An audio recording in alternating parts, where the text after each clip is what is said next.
Hey, salut les listes. Alors, bonjour à tous, bonjour à vous. Alors aujourd'hui, on fait une petite vidéo pour... Hop, j'ai mis la boîte au fond là-bas. Oh là là, quelle préparation. Petite vidéo aujourd'hui pour vous parler un petit peu de la mécanique du jeu Everdell Duo. Après l'ouverture de boîte en ligne sur la chaîne, vous pouvez aller faire un petit tour pour voir un petit peu le matériel qu'il y a à l'intérieur. Aujourd'hui, on va faire une petite vidéo pour vous expliquer un petit peu les différentes mécaniques et la mécanique du jeu d'Everdell Duo. Alors, je tiens à préciser tout de suite, grosse déception sur le mode solo. Pour ma part, hein. C'est jouable de 1 à 2 joueurs. Alors, moi, j'appelle ça le mode solo bipolaire, parce que tout simplement, dans la règle du jeu, ils vous disent, vous pouvez y jouer en solo, c'est très simple, vous jouez les deux personnages. C'est-à-dire que vous jouez à la fois le lapin et à la fois la tortue. Sauf que petit X, déjà, j'ai horreur des jeux solo où il faut incarner plusieurs personnages. Dernier exemple en date, j'ai acheté récemment Carnival Zombie, qui est soi-disant jouable en solo. Ouais, petit X. Solo, il faut jouer les 6 personnages. Ok, d'accord. Donc, mode bipolaire plus. On joue tous les personnages. Donc, les éditeurs, s'il vous plaît, arrêtez de dire que le jeu est jouable en solo si il faut être bipolaire et incarner les 50 personnages. C'est franchement ridicule et ça devient très pénible. Faites des vrais solos où on joue un personnage avec à la limite un automa. Là, il n'y a pas de souci, c'est vraiment un solo. Mais les solos où on dit oui, on peut jouer en solo, il vous suffit de jouer plusieurs personnages d'un coup, de vous diviser en 3, 4, 5, 6 personnes. C'est franchement ridicule. Donc voilà, petit aparté là-dessus. Donc ce Everdell Duo, pas en solo. Surtout qu'en plus, dans le duo, ils vous disent bien, même pour le mode campagne ou pour le mode challenge, j'en reparle juste après, ils vous disent bien qu'il faut que les deux joueurs ne se montrent pas leurs cartes. On peut se dire qu'on a besoin de telle ou telle ressource, mais on ne doit pas voir les cartes de l'autre. Et donc, quand on est en solo et qu'on incarne les deux joueurs et qu'on a les deux mains de cartes visibles, je joue le lapin, je regarde mes cartes, je dis oh là là, je connais pas mes cartes, dis donc. Et je regarde la tortue en disant oh Dadion, je connais pas les cartes de mon coéquipier. C'est franchement ridicule. donc voilà, en solo, j'ai pas aimé du tout. Par contre, en duo, ça fonctionne terriblement bien. Alors, je vous montre ce qui est absolument top dans cet Everdell Duo. Alors, je vais vous montrer sur l'autre petite caméra. C'est qu'il y a 3 manières de jouer. Et ça, c'est vraiment excellent. On a la manière compétitive à 2 joueurs classique, c'est-à-dire où les 2 joueurs vont s'affronter et vont essayer de créer le village qui score le plus, comme dans le Everdell de base. On a le mode coopératif à 2 joueurs, où là, les joueurs travaillent ensemble contre notre petit putois là dans la vidéo sur l'ouverture de boîte. J'avais dit que c'était des écureuils, mais non, ce sont des petits putois. Donc on va affronter un petit putois qui va nous gêner, qui va bloquer des emplacements, qui va bloquer des lieux de contrat, qui va bloquer des lieux d'activation, etc. Et donc le but va être, à travers une campagne, le mode coopératif, essayer de battre ce petit putois là. Et donc dans le mode coopératif, on a 2 choix. On fait soit le mode coopératif sur un chapitre, j'en reparle juste après, soit le 3e mode de jeu, on a un mode campagne où là on va essayer de faire chapitre après chapitre, d'enregistrer son score et au bout des 15 chapitres essayer d'avoir le meilleur score possible, parce que si je regarde ici, voilà, hop, au bout des 15 chapitres, on va totaliser notre score en fait qu'on a réussi à faire avec notre coéquipier. Si on a 1000 points, on est en médaille de bronze, 1250 médailles d'argent et plus de 1500 points, médaille d'or. Donc un mode coopératif campagne sur 15 chapitres qui est vraiment très sympa. On en est au 2e là avec Ludimel. Ça fonctionne vraiment très bien. Et il y a un mode compétitif de joueurs, mode coopératif, on choisit un seul chapitre, on joue et c'est tout. Mode campagne où on fait les 15 chapitres qui se suivent. Ou alors il y a aussi un mode challenge où là c'est un mode un petit peu à part où on peut affronter le putois dans une condition un petit peu spéciale. C'est juste un one shot. Ça fonctionne très bien. Et donc, ils disent à chaque fois, hop là, ici, 1 ou 2 joueurs pour le mode campagne, 1 ou 2 joueurs pour le mode challenge. Non, pas 1 ou 2 joueurs, 2 joueurs. Parce qu'un joueur, de toute façon, on doit jouer les 2 personnages et donc c'est relou. Voilà, en ce qui me concerne. Donc, là, je vais vous parler, du coup, j'ai installé la petite mise en place pour le mode campagne. Alors quand on installe le mode campagne, c'est tout simple. On installe le plateau au centre ici, là, hop, je prends ma petite caméra pour vous montrer. On installe le plateau. On a en haut ici des events, les événements qui apparaissent là, voilà. Comme dans le Everdell de base, hein, on a les petits événements avec des conditions pour aller les remplir. Là, il faut avoir 3 cartes plantes et une carte fleurs dans sa ville. Avoir plus de plantes et de contrats dans sa ville. Il faut au moins en avoir 5, etc. Et donc, on vient se placer sur ce petit emplacement-là pour récupérer les bonus qui sont à côté et récupérer la tuile événement. Et lors de la mise en place, ça fonctionne pareil en fait pour le mode coopératif, le mode compétitif ou le mode campagne. Cette installation est toujours la même, sauf que pour le mode compétitif, en affrontement duel, on a une petite tuile en plus ici, là, que j'ai pas installée et que j'ai laissée dans la boîte. Alors, je vais la regarder, je vous la montre vite fait. C'est cette petite tuile là, mais je vous redis ça tout à l'heure, hein. Comme d'habitude je pars dans tous les sens, excusez-moi. Hop là, en mode compétitif, on a cette petite tuile là qui apparaît en plus. Si tu voulais bien zoomer, ça m'arrangerait. Voilà, qui est une petite tuile qu'on gagne en fin de partie. Celui qui a le plus de cartes dans sa main et dans sa cité gagnera aussi cette tuile là, mais uniquement en mode compétitif. Donc ça, je le mets de côté, on ne l'a pas en mode campagne. Et donc la mise en place, on a ici hop tout un tas de tuiles, tuile A, tuile B, tuile C, tuile D, tuile E. On en prend une de chaque, on mélange et en plus on a celle-ci qui est toujours en jeu, la tuile Fair là où il faut avoir une carte de chaque type et celle-là elle est toujours en jeu. Et sinon on prend une tuile A, une tuile B, une tuile C, une tuile D, une tuile E, on mélange tout ça, on les place là-haut, ce qui nous fait des mises en place et des événements différents à chaque partie et ça c'est vraiment très sympa. Et vous avez vu, il y a de quoi faire, il y a beaucoup de rejouabilité de ce point de vue-là. Ensuite, que ce soit pour le mode campagne ou pour le mode compétitif, on installe les cartes sur le plateau. Hop là, on a ici la rivière, la prairie. On installe notre jeton soleil, notre jeton lune au début du chemin. Alors dans le mode campagne et dans le mode challenge, quand on affronte le petit putois là, on met le plateau du côté où il y a des petits numéros sur le chemin, où il y a des petits numéros sur les emplacements et où il y a des petits numéros aussi sur les emplacements du bas. C'est là où on va placer nos petits jetons putois. En compétitif, en affrontement duo, on retourne le plateau, il n'y a juste pas les numéros. C'est tout, il n'y a que ça qui change. Donc on place les cartes, voilà. On a en dessous les emplacements permanents qui ne changent pas d'une partie à l'autre. Et ensuite, on va placer 2 tuiles rivières qui sont aléatoires et qui vont changer à chaque manche et du coup à chaque partie aussi. Donc qui donnent 2 emplacements qui sont différents et qui donnent des options, des choix stratégiques un peu différents. On a le joueur lapin qui prend sa carte aide de jeu, qui prend ses 3 lapins, qui prend 2 cartes. On a ici, je reviens juste après, on a notre joueur tortue qui prend ses 3 tortues, son aide de jeu et 2 cartes. On a, si on joue en mode campagne ou en mode coopératif, les putois ici dans le chapitre 1, on n'a besoin que 3 putois plus un dé, on a 3 putois supplémentaires. Et uniquement quand on joue en mode campagne ou en mode coop, on installe cette petite tuile là qui est une tuile partage. Ça veut dire qu'on va pouvoir s'échanger des ressources, s'échanger des cartes, s'échanger des jetons. Et c'est sur cette tuile là qu'on viendra les placer.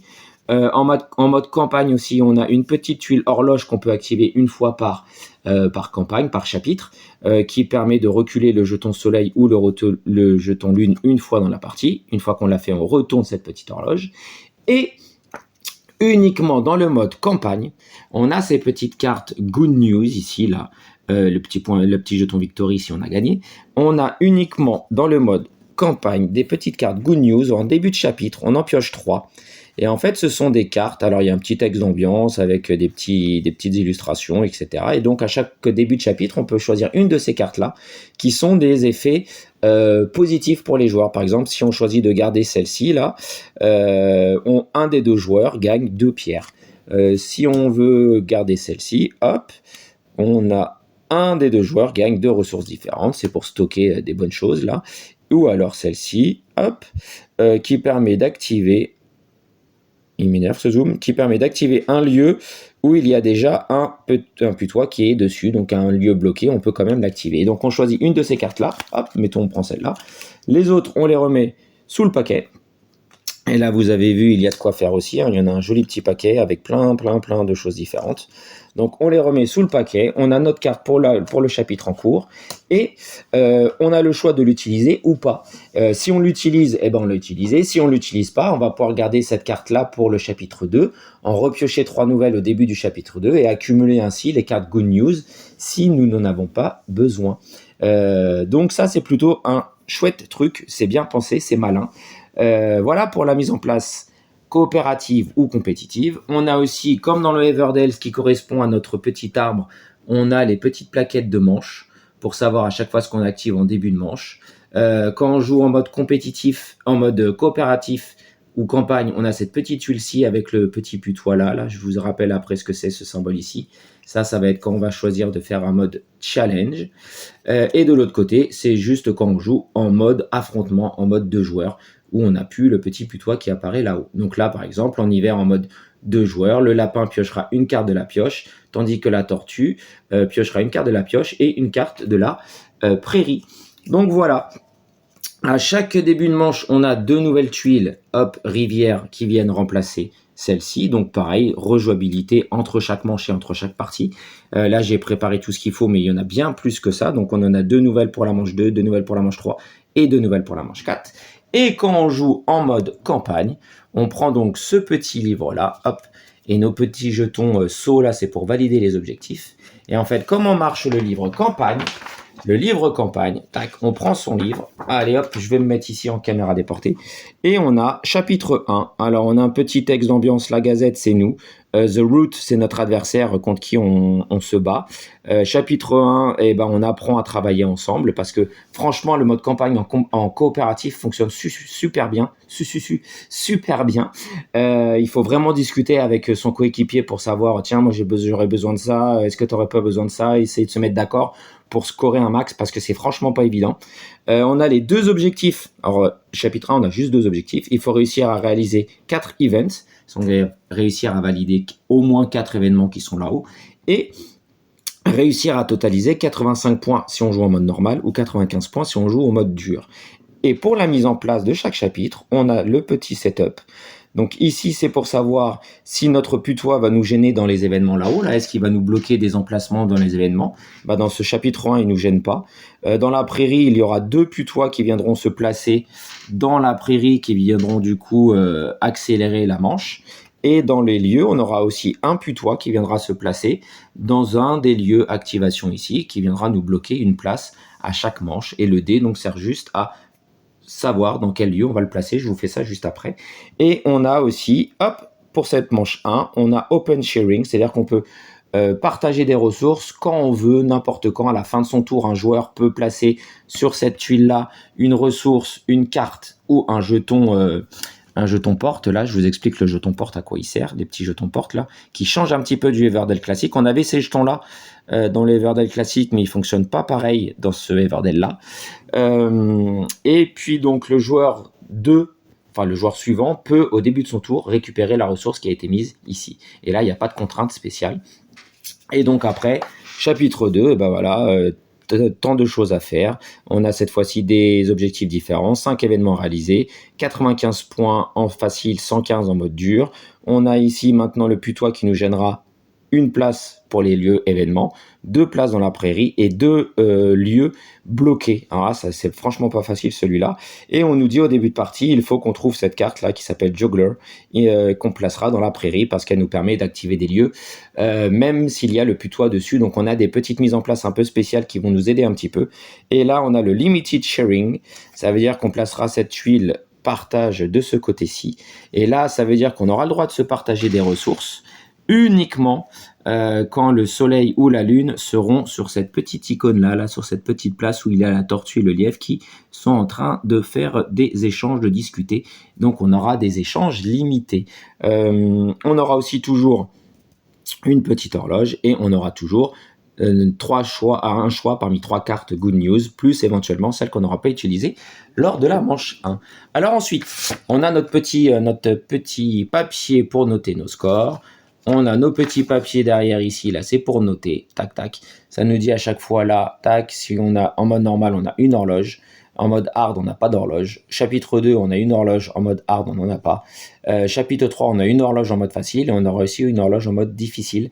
Ça veut dire qu'en mode normal, on aura 2 horloges pour le chapitre 3. Là, on pourra faire reculer 2 fois nos petits pions sur le côté. Alors, comment ça se passe? Une partie de Everdell. Alors ça, ce que je vais dire maintenant, ça concerne aussi bien le mode coopératif campagne que le mode compétitif entre 2 joueurs. Alors, comment ça se passe?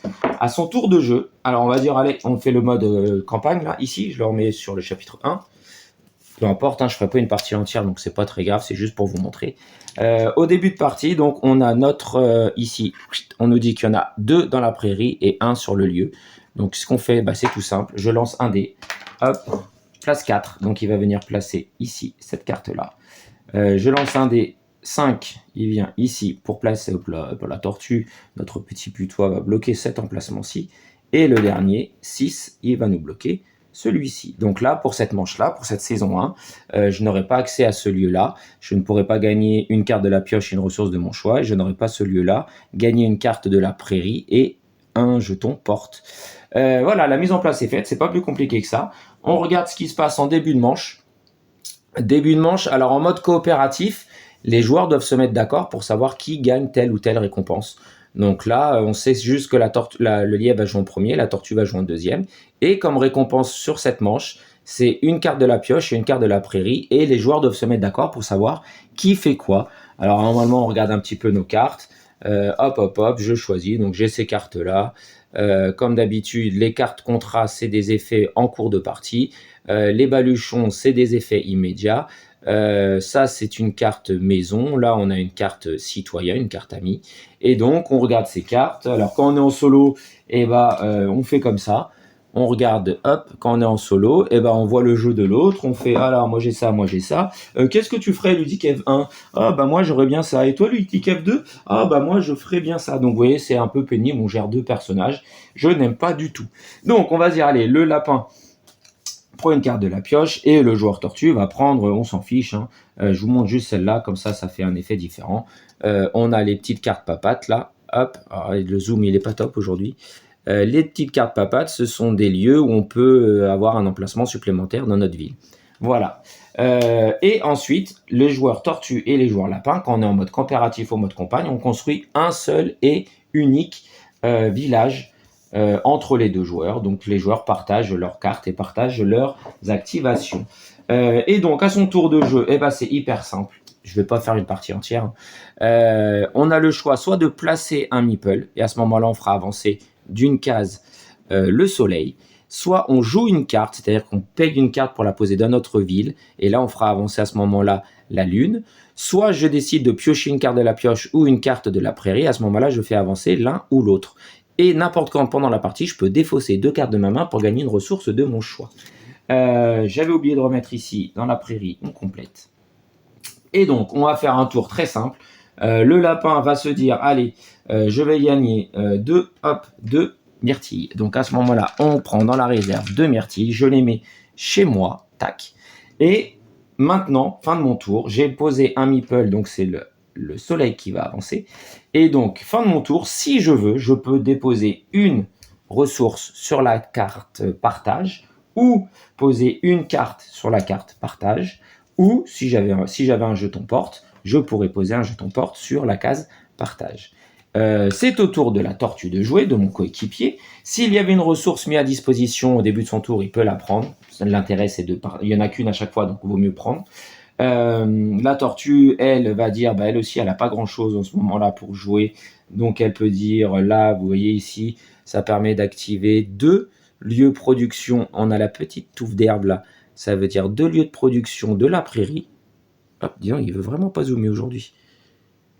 C'est bizarre. Donc là, on a une petite touffe d'herbe. Donc ça, c'est 2 lieux de carte production, mais dans la prairie. Donc je peux regarder dans la prairie ici.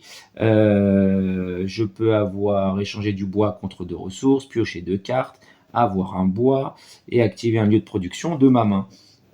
Ou ici, de gagner 2 différentes. Alors on va faire ça. On va aller ici. La tortue vient se placer là. Elle peut activer 2 lieux différents de la prairie. Tout de suite, je fais avancer mon soleil. parce que j'ai placé un meeple. Et ça, c'est ce qu'on a tendance à oublier, c'est de bouger soit le soleil, soit la lune. Au bout d'un moment, on est habitué, donc on le fait, mais au départ, on a tendance à oublier. Donc j'ai placé ça. Je vais prendre deux objets, deux ressources différentes. Je vais activer cette carte-là de la prairie. Hop, je vais activer cette carte-là qui me fait gagner deux ressources différentes parmi toutes les ressources. Donc allez, on va essayer d'être rapide. Je vais prendre... Allez, je vais prendre une comme ça et une pierre. Allez hop, je prends ces deux ressources différentes. J'ai le droit d'en activer une deuxième. Une deuxième ressource, je vais activer celle-là pour prendre un bois. Hop, pour prendre un bois. Comme ça, je me prépare là avec ça à me payer cette carte-ci. Ici, là, tac, qui me demande un bois, une gemme, une pierre. Voilà, c'est à nouveau au tour du lapin. Vous voyez, les tours sont super rapides. Le lapin dit non, j'ai besoin de rien, ne me donne rien. Je vais poser dans la ville, hop, un petit moine. Ce petit moine me coûte deux myrtilles pour le placer. Alors si, petite chose intéressante, quand je décide de jouer une carte, je peux soit jouer une carte de ma main, soit jouer une carte qui est dans la prairie ici, mais uniquement autour du soleil et autour de la lune. C'est-à-dire que là, dans cette situation-ci, je peux acheter cette carte-ci, cette carte-ci, cette carte-ci, cette carte-ci, parce qu'elles sont autour du soleil, ou ces deux cartes-là, achetées, posées dans ma ville, ces deux cartes-là, parce qu'elles sont autour de la lune. Quand je choisis de piocher une carte dans la prairie, je pioche où je veux. Par contre, quand je veux jouer une carte et la mettre dans ma ville, c'est une carte qui est autour du pion soleil ou autour du pion lune. Donc des fois, il y a aussi un petit tempo de essayer de faire avancer tel ou tel pion pour essayer d'avoir telle ou telle carte. Ce qui veut dire que, par exemple, je pourrais, si je voulais, me payer cette petite taupe. Là, allez, on va dire qu'on va le faire. Parce que là, c'est pas très intéressant, mon moine, parce qu'il me dit jusqu'à 3 fois, jusqu'à up to 3 different resources, je peux échanger 3 ressources différentes pour marquer 2 points à chaque fois. Et là, j'ai pas de ressources, donc on va dire, je suis autour ici, donc je peux activer cette carte-là, là, et cette carte-là, c'est une taupe qui me dit d'activer une carte production de ma main. Donc je viens la jouer, ça me coûte 2 myrtilles. Attention, j'ai joué une carte, donc je regarde sur ma petite carte. Quand je joue une carte, c'est la lune qui avance. Donc hop, je fais avancer la lune. Cette petite taupe, elle me dit activer une carte production de ma main. Donc je regarde, carte production de ma main, je vais activer celle-là qui est dans ma main. La tea house, la maison du thé. Et je gagne 2 points de victoire. Donc à ce moment-là, hop, je prends 2 petits points de victoire. 2 petits points de victoire que je pose. Moi, je les pose sur les cartes. Tac. 2 petits points de victoire, elle a été activée, j'ai bougé la lune, c'est à nouveau au tour de la tortue de jouer. Donc la tortue, elle avait prédit de jouer cette carte-ci. Ah, j'ai oublié de remettre, bien sûr, Kevin.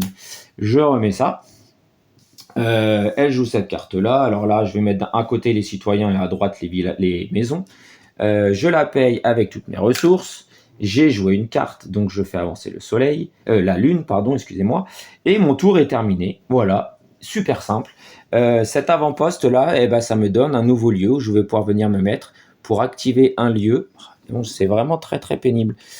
Hop, pour venir activer un lieu et gagner un point de victoire. Voilà, gagner un lieu, activer un lieu et gagner un point de victoire. Et c'est un emplacement chez moi. Bien.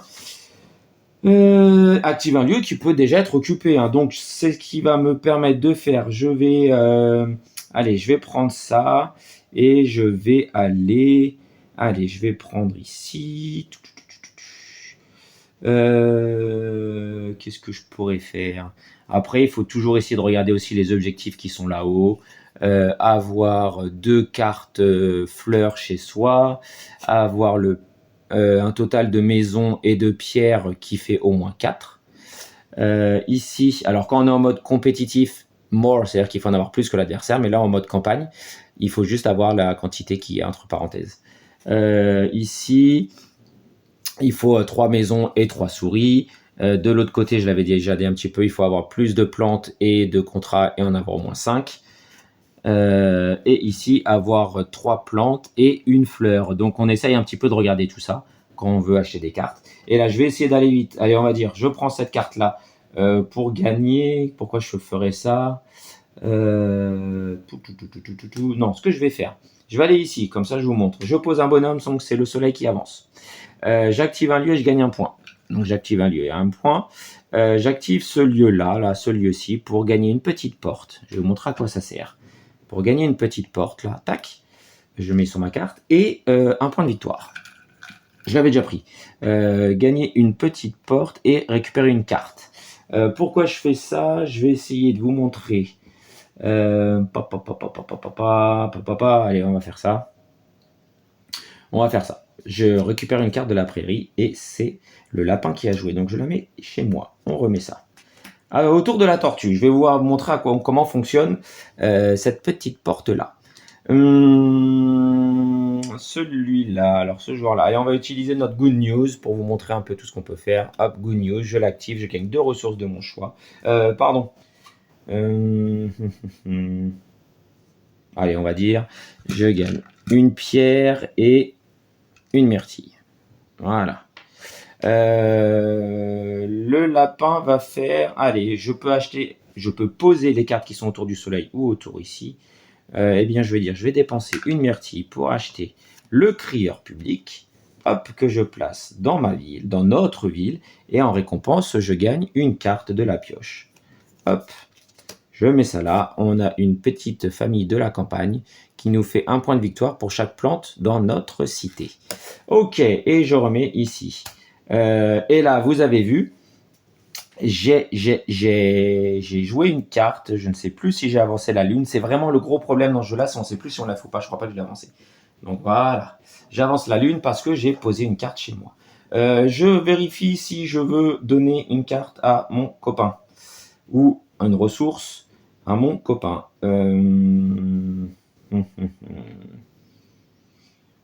Non, allez, on fait pas. Là, en fait, il nous reste plus que 2 actions parce que cette case-là est prise. Donc, une fois que le soleil et la lune sont arrivés ici, c'est la fin de la manche.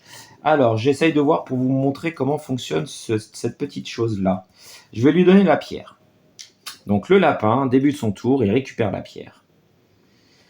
Et il va aller se placer ici pour récupérer 3 bois. J'essaye de vous montrer un petit peu tout ce qu'on peut faire. Donc 3 bois, tac tac, en improvisant bien sûr. J'ai placé un lapin, donc c'est le soleil qui avance. Et c'est à nouveau au tour de mon coéquipier, au niveau de la tortue. La tortue, elle aimerait bien récupérer. Elle n'a plus grand chose à faire là, la tortue. Elle a ces cartes là en main. Qu'est-ce qu'elle pourrait faire ? Ici, on peut jouer une carte en payant 2 ressources de moins. Ça me dit de transformer du bois. Allez, ce qu'on va faire, je peux acheter ce qui est autour du soleil ou ce qui est autour de la lune pour poser chez moi. Donc la tortue, elle va faire l'action poser ici. Donc là, j'avance. Vous avez vu, le soleil est arrivé en bout de piste. Ça veut dire que je ne peux plus faire maintenant l'action poser un meeple. Ça, je ne peux plus le faire parce que le soleil est arrivé en bout de piste. Et je prends celle-là pour 2 de moins. Et ben celle-là, elle me coûte que 1. Donc je vais la prendre. Je vais la mettre avec mon ami ici. Je vais gagner tout de suite une petite gemme. Je vais mettre ça là. Maintenant, accessoirement, on n'a pas encore, mais on a 3 plantes. On les a chez nous. Il nous manque la petite fleur. On a. Ça, c'est en main, c'est pas dans le village. Et on n'a rien d'autre pour l'instant. Alors, c'est au lapin de jouer. Le lapin, il va jouer cette carte-ci. Hop, il va jouer celle-là. Je décale un petit peu encore. Hop, il va jouer celle-là avec 2 bois, une pierre qui me dit je place 2 jetons dessus, 2 points de victoire dessus. Et quand je place un ouvrier sur une tuile de production, là, un emplacement de production, je peux dépenser un point de cette tuile pour l'activer 2 fois, une deuxième fois. Donc je la joue du côté des emplacements, ça me coûte 2 bois, une pierre que je mets là, tac, je mets ça ici. J'ai joué une carte, donc ça avance. Et maintenant, je vais mettre fin de mon tour, je vais prêter cette petite porte-là que je mets ici, chez mon copain. Parce que lui, ce qu'il va faire dans ce dernier tour-là, il va activer cette porte-là. Alors cette porte-là, ça sert, hop là, ici. Cette petite porte, ça sert en fait, je vais utiliser ma Clock Tower. J'ai oublié de mettre mes 2 jetons dessus. Je vais utiliser ma Clock Tower pour placer ma porte dessus. Et comme c'est une maison parchemin, j'ai le droit de placer un citoyen parchemin sans avoir à payer le coût. Ça veut dire que là, hop, je pose celui-ci gratuitement. J'ai joué une carte, donc j'amène sur la lune. Voilà, fin de manche, parce que les deux vont être arrivés au bout là.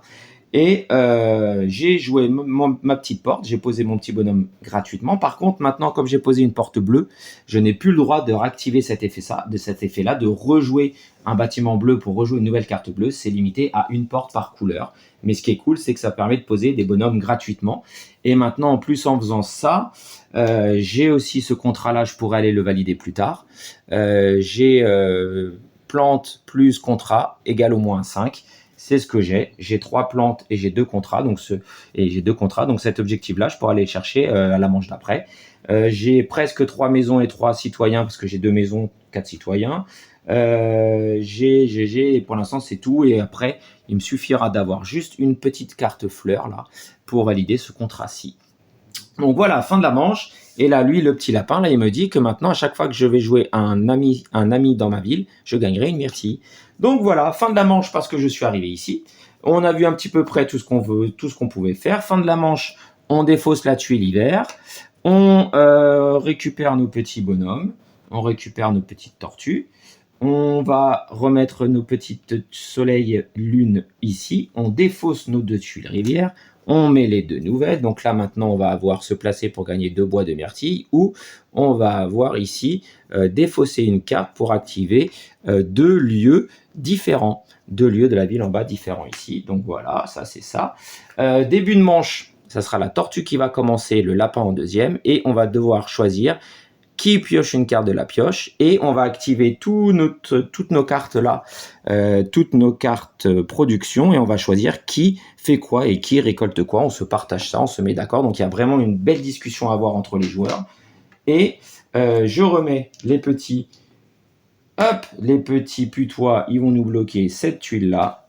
Ils vont nous bloquer la 5 ici et ils vont nous bloquer la 2 ici. Mince, ça c'était très intéressant. Et après, on continue comme ça les manches. Ça ici, je vous avais dit, c'était pour faire reculer le soleil ou la lune. Et puis on continue jusqu'à ce qu'on ait fini la 4e manche. Et après, on vérifie si on a atteint les objectifs de fin de chapitre. Voilà, c'est pas plus compliqué que ça. En mode compétitif, ça se joue pareil, sauf qu'on n'est pas ensemble du coup et chacun fait son village de son côté. On n'a pas la tuile partage, on n'a pas les petits putois qui viennent nous gêner. Mais sinon, ça fonctionne pareil. Et pour le mode de challenge, on a la même chose, sauf qu'on est pareil sur la petite ville ici. Et en mode challenge, ce qui change, voilà, c'est qu'on a juste ce petit setup là. Ça va fonctionner comme en mode campagne. Sauf qu'après, on va choisir si on joue en facile, en normal ou en hard. Voilà. Et après, on a une disposition différente pour les putois. Une disposition différente pour les conditions de partage des ressources, parce qu'il faut jouer à 2 aussi, même quand on est tout seul. Et on a des conditions de scoring différentes en fin de partie. Et il faut faire plus de points que le putois. Et le petit changement quand on joue en mode challenge, c'est qu'à la fin de chaque manche, ici, là, on a ce petit symbole-là qui est important quand on joue en mode challenge. Je le montre ici comme ça. Tac. Ça veut dire qu'à la fin de l'hiver, souvent, en mode challenge, il va y avoir 2 putois dans cette zone-là. Là. Tac. Voire 3 des fois. Et là, à la fin de l'hiver, il nous dit que chaque putois va récupérer cette carte-ci, la carte qui est en haut à droite. Et donc lui, il récupérera celle-là. Et en fait, en fin de partie, il va marquer les points des cartes qu'il récupère. Et en fin de partie, il récupérera, lui, 12 ou 15 cartes, je ne sais plus. Et on fait le score de toutes ces cartes. Et s'il a récupéré des cartes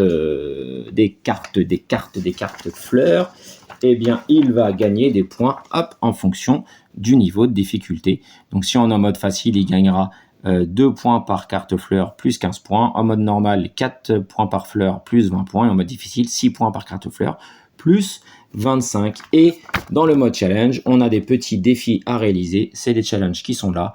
Ne pas avoir de plantes dans sa cité, ne pas avoir de carte fleur dans sa ville, gagner avec au moins 20 points d'avance, avoir au moins 25 points avec les jetons, avoir ici 10 cartes ou moins dans sa ville, avoir 5 ou plus fleurs dans sa cité, etc. On a des petits challenges à réaliser en plus de battre notre ami le putois. Mais sinon, la mécanique reste la même. C'est vraiment très très sympa. J'aime beaucoup ce jeu. Beaucoup de parties depuis que je l'ai reçu. Vraiment pas une déception. Sauf sur le mode solo, qui n'est pas un mode solo, qui est un mode solo bipolaire où on doit tout jouer. et faire semblant de ne pas voir le jeu de l'autre, donc c'est un peu nul. Mais sinon, c'est vraiment très agréable. Le mode campagne coopératif est vraiment excellent. Il faut vraiment discuter, se mettre d'accord qui fait quoi. Est-ce que tu as besoin d'une ressource? Attention, on doit faire tel ou tel objectif là-haut. Est-ce que tu veux que je te donne quelque chose? Moi, j'aimerais bien voir ça parce que j'ai envie de faire ça. Est-ce que tu as une carte de cette couleur-là, mais sans dire exactement ce qu'on peut faire? Vraiment très très très sympa. Ce mode coopératif là, c'est vraiment un grand plus. Ce mode campagne, vraiment une superbe idée. Rien que pour ça, ce jeu-là est excellent. Donc voilà, j'ai essayé d'aller un peu vite, très vite, trop vite sans doute. Peut-être pas très très clair, mais j'ai été un petit peu pressé parce qu'il faut que je coupe la vidéo parce que j'ai plus beaucoup de temps. Donc voilà, en tout cas, un super jeu Everdell Duo. Foncez si vous aimez les jeux à deux, si vous aimez les modes coopératifs, c'est vraiment un très très très bon jeu. Allez, sur ce, je vous dis, passez une bonne journée, sortez une bonne boîte de jeux avec vos amis, avec vos familles, avec vos proches, avec qui vous voulez, en solo, mais pas avec celui-là. Et à bientôt pour une nouvelle vidéo.